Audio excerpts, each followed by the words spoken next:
What if oxygen doubled in Earth's atmosphere? Imagine a world where every breath you take contains twice as much oxygen as it does today. The air would feel crisper, more invigorating. But would it be safer or more dangerous? Would life flourish? Or would the world transform into a place too strange or too hazardous for us to recognize? To explore what would actually happen if oxygen doubled in Earth's atmosphere, let's journey into a scenario as astonishing as it is complex. A scenario that would affect every corner of life on the planet, from the cellular level to the sweeping scale of forests, mountains, and oceans. To understand this vision of Earth, let's start with some basic facts. Today, Earth's atmosphere contains about 21% oxygen. Most of the rest is nitrogen, with small amounts of argon, carbon dioxide, and other trace gases. On a warm, blue-skied afternoon, this mix sustains nearly every form of life. Now, let's double that oxygen content to about 42%, not adding more air in total, but shifting the balance so there's twice as much oxygen in every breath. At first, this scenario might sound invigorating, almost utopian, but reality is both more dramatic and more alarming. With double the oxygen, simple fire would become a vastly greater threat. Oxygen supports combustion. In fact, more than supports it, oxygen turbocharges it.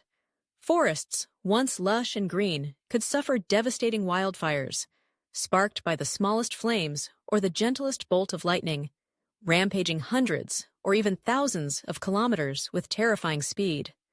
Fires would become hotter and burn longer, consuming more material and releasing even more heat and smoke into the sky.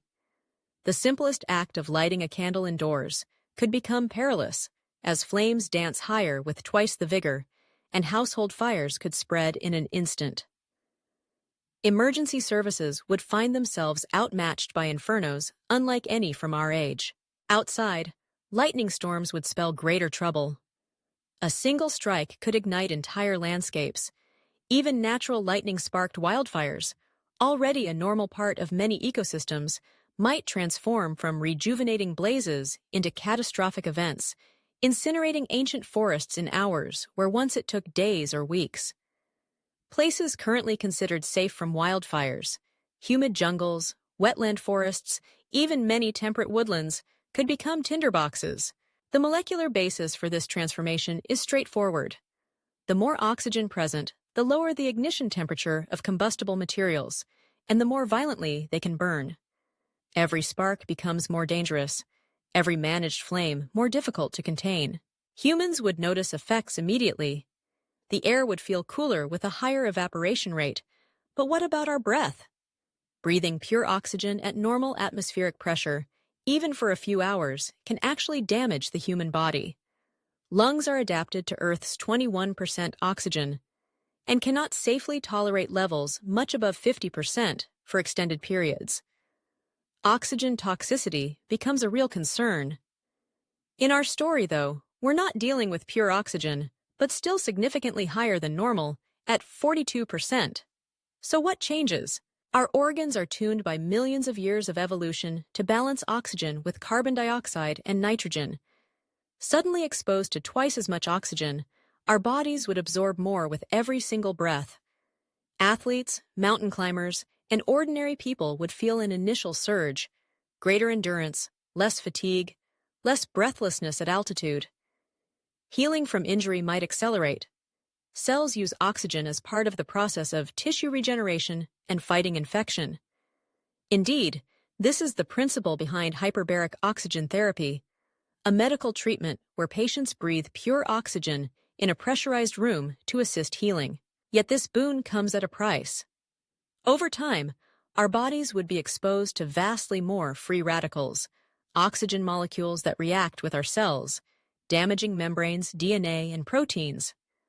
While our antioxidant systems might ramp up in response, the long-term effects would likely accelerate aging, exacerbate certain diseases, and increase rates of cancers associated with oxidative stress. More immediately, oxygen toxicity could cause coughing, chest pain, trouble breathing, and even damage to lung tissue. The central nervous system is also susceptible. Symptoms might include vision changes, convulsions, muscle twitching, nausea, and disorientation. For newborns and the elderly, this scenario would be even more perilous. But what about the rest of the animal kingdom? The prospect of higher atmospheric oxygen would have profound effects far beyond humans. Insects, for example, could become immense. Unlike mammals, insects rely mostly on passive diffusion of oxygen through tiny tubes called tracheae to supply their tissues. In high oxygen environments, diffusion is easier and larger body sizes become possible. Indeed, paleontologists believe this is one reason why, during the Carboniferous period, over 300 million years ago, when oxygen levels may have reached levels approaching our hypothetical double, giant dragonflies with 2-foot wingspans dominated the skies and centipedes the length of a person scuttled through swampy forests. If oxygen doubled again, evolution could favor even larger insect forms, at least up to the limits posed by gravity and the structural strength of their exoskeletons. Spiders the size of house cats and moths with wings wider than a grown man's arms might not be mere fantasy, but a feasible outcome. Amphibians and certain other groups could also grow larger, assuming they survived the increased risk of hyperoxia. Mammals and birds, which rely on a more efficient system of oxygen delivery using hemoglobin in red blood cells, might gain greater stamina and speed. Predators could chase prey for longer, and prey could run farther to escape. However, these adaptations would come with trade-offs. Any mammal with lungs could be at risk of oxygen toxicity, especially those with slower metabolisms. Evolution would rush to adapt the biochemistry of life to this new, more reactive atmosphere, in ways not always beneficial to existing species. Aquatic life, too, would change. A double portion of oxygen in the air would mean more dissolved oxygen in rivers, lakes, and oceans. Fish would find it easier to breathe, especially in warmer or more polluted waters where oxygen is often a limiting factor. Some marine animals might grow larger as a result. Giant squid, bigger reef fish, massive sharks, and perhaps even larger whales. Coral reefs and other ecosystems could thrive, if only for a time, though shifts in other atmospheric gases could complicate the picture. But the balance of the ecosystem would tip as some species outcompete others, and specialized relationships unravel. Plant life would also be transformed.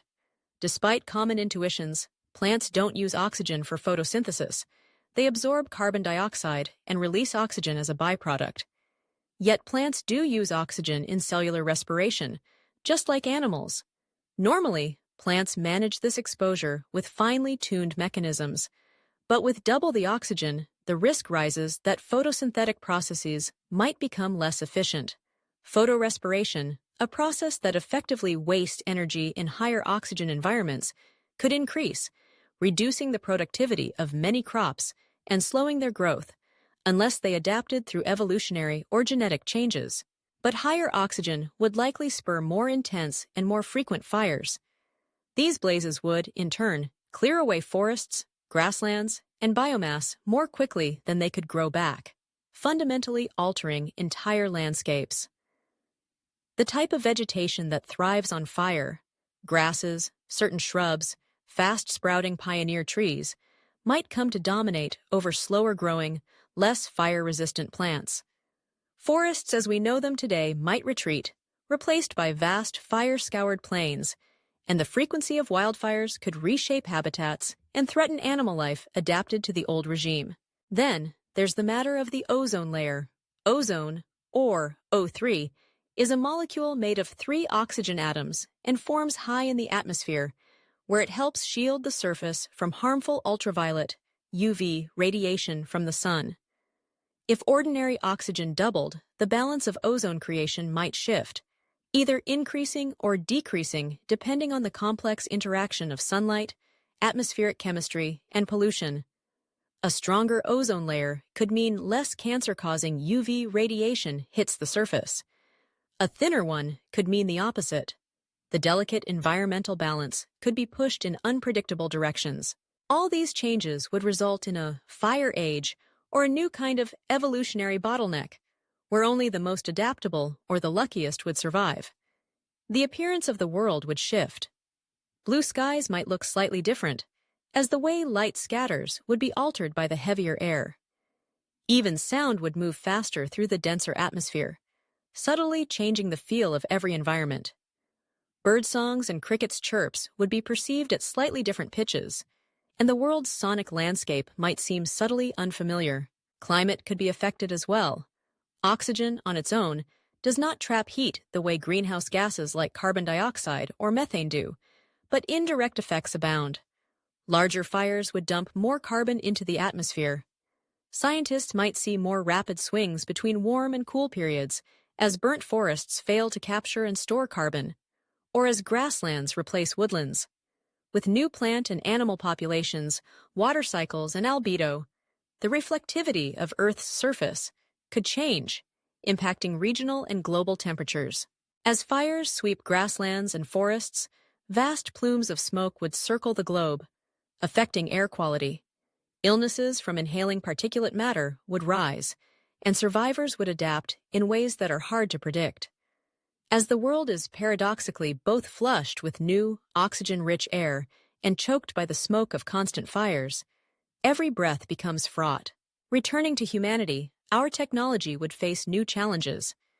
The engines we build, whether for cars, planes, power plants, or even rockets, all rely on managing the right mixture of air and fuel. In our doubled oxygen world, combustion engines would need to be redesigned or risk burning too hot, wearing out too quickly, or even exploding from over-oxidation. Rockets and jet engines would need new fuels or insulation. The chemistry of everything from metallurgy to cooking would have to be reconsidered. Matches would flare, paper would ignite, metals could corrode faster, and food could spoil rapidly as oxygen promotes the breakdown of organic material. But it isn't all disaster and challenge. Life is resilient, and in this new oxygen-rich reality, evolution would take some wild turns. Humanity, if it survived the turmoil of transition, would adapt. We might see rapid genetic shifts favoring those better able to handle high oxygen conditions, perhaps with more robust antioxidant defenses or more efficient metabolism for burning sugars and fats. People might evolve to have shallower breaths or lower breathing rates, counterbalancing the abundance of oxygen with more modest intake. Hemoglobin, the iron-based molecule in red blood cells, might shift to bind oxygen less tightly, avoiding overload. Or perhaps new pathways would emerge to dispose of excess oxygen or repair the damage it causes. Over millennia, societies might adapt culturally to the constant threat of fire. Architectures would change. Fewer wooden houses, more stone, brick, and fireproof materials. Public life would shift indoors, or at least into more controlled environments. Cities would develop elaborate fire breaks, expansive parklands, water features, or buffer zones around neighborhoods. National holidays might celebrate the Great Calming, annual periods when rainfall tames the constant firestorms. In this world, storytellers and artists would craft legends around the power and danger of fire, the heroes who fought the unstoppable blazes, the wise ones who learned to live within its reach. The color schemes of cities might shift to favor the ochres, reds, and grays of singed landscapes, or the iridescent colors of insects grown to new prominence. But perhaps most fascinating is how, historically, oxygen levels in our atmosphere have fluctuated before. During the Carboniferous and Permian periods, between about 359 and 252 million years ago, oxygen levels spiked as high as 35%, much closer to our hypothetical than today's atmosphere. These periods saw enormous forests of ferns, lycophytes, and swamp trees, and the rise of massive insects and amphibians. The fossil record points to both the evolutionary opportunities and dangers of higher oxygen. When oxygen levels later fell, these giants declined or vanished. This lesson from deep time tells us doubling oxygen might be possible, even sustainable, but only after a period of global catastrophe and radical change. Life on Earth has faced, and sometimes thrived amid, such chaos before. But entire ecosystems would rise and fall before a new equilibrium emerged. Adapting to higher oxygen would therefore be a test of survival and ingenuity. The first decades or centuries would be tumultuous, marked by ecological upheaval, rapid extinctions, and wild evolutionary experiments. Some lineages would perish, unable to adapt to surges and wildfires, the challenge of oxygen toxicity, or the transformation of habitats. Others would seize the moment. We would see novel life forms, perhaps larger, faster, or metabolically more efficient. Technologies would pivot, driven by the need for fire-safe engineering, antioxidant-rich diets, new medical therapies, and new forms of fuel and power. For humanity, the first phase would be about survival, learning to control fire as never before, to adapt bodies and technology to treat or prevent oxygen overload, and to cope with the shocks to global agriculture and ecosystems. Over generations, we might engineer new crops resilient to fire and photorespiration, breed animals and humans to thrive in the new air, and reinvent societies around new rhythms of life. In the long run, a doubled oxygen world would be both a cautionary tale and an experiment in planetary adaptation. A place at once both more dangerous and more packed with energy and opportunity. The risks would be extraordinary, but perhaps so would the potential. For bigger and more extraordinary life, for faster healing, for new technologies and architectures built to harness and control fire, rather than simply survive it. Yet, perhaps the most profound change would be in our relationship with the forces of nature around us. Fire, once a tool or hazard, would become the central reality of daily existence, shaping every aspect of how we live, what we build, how we think, and even how we dream. It's easy to imagine standing on a hill as the sun sets over a doubled oxygen Earth, the wind sharp and cool, the sky tinged orange by distant fires, and the air abuzz with the sound of immense insects and birds. The world pulses with a strange and vigorous new life, both familiar and unrecognizable, dangerous and vibrant, forged in fire and oxygen. In this future, life continues, adapted, changed, and, as always, resilient. Nature, faced with the challenge of too much of a good thing, finds its way toward balance once more, though the path to get there is anything but gentle. So, as you breathe in the air around you today, remember, the seemingly simple balance of gases in Earth's atmosphere holds together the delicate fabric of every forest, ocean, city, and living creature. Double the oxygen, and the world would become a place of wild opportunity and peril. A crucible of change where life would either perish or discover strange, magnificent, and sometimes fearsome new forms. In the end, the story of doubled oxygen on Earth is the story of adaptation, evolution, danger, and determination. It's a lesson in how interconnected every aspect of our environment is, and how small changes in the air can ripple through every part of the world, driving the dance of life in ways both remarkable and profound. Thanks for sticking with us until the end of the video. What do you think would really happen if this became reality? How would the world change? Share your thoughts or your own what-if theories in the comments below. Who knows? Your idea might inspire our next video.